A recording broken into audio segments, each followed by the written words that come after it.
In this lesson we're going to look at how to multiply brackets with negative numbers. Before we do that, we'll just remind ourselves of how to multiply numbers by negative numbers and negative numbers by other negative numbers. Now these rules at the side really help us. If we, for example, look at the top rule, a positive number multiplied by a negative number will always give you a negative answer. And if you're good at your times tables, that's all you have to remember.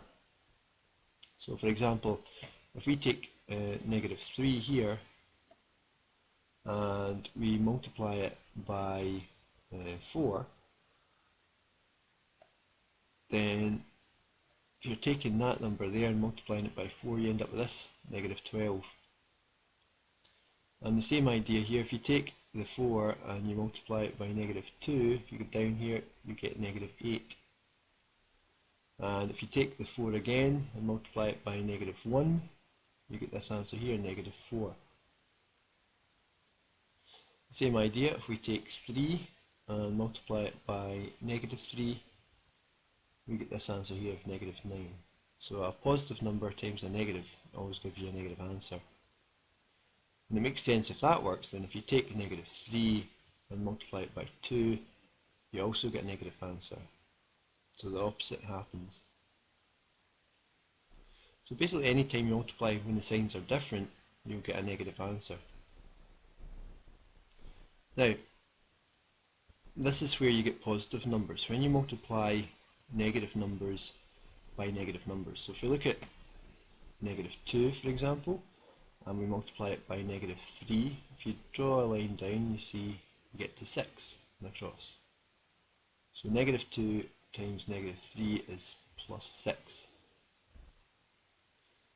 Negative 2 times negative 2, if we go down here, you can see that's directed to 4.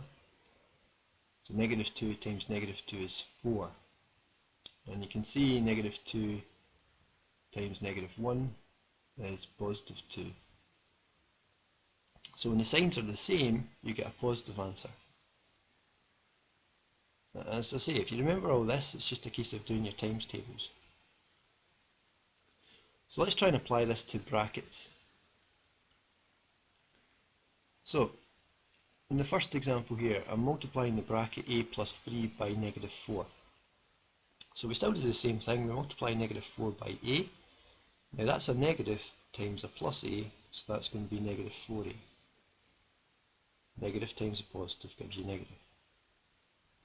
If we treat this here as a plus 3, because there's a plus in front of it, and you're timesing by negative 4, so that gives us negative 12.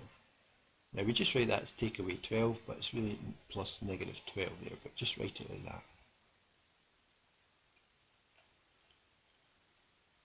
Okay, on to the next one. Negative 3 times x, that's a negative times a positive, which is negative 3x. And negative 3 times positive 7, just write it as a takeaway. It's the easiest way to do it. Negative 5 times 2 is negative 10. And in this case we've got negative 5 times negative y. That's the way you look at this, that's a negative y. And that's going to give you a plus 10. Sorry, a plus 5y. Same idea here, negative 2 times positive 2p, that's going to be negative 4p. And then we've got a negative 2, and again treat this as negative q. So that's a negative times a negative, that's going to give you a plus 2q. Now, we can also multiply 3 terms by a number in front. So if we look at this, we've got 3 times a plus 16 times b.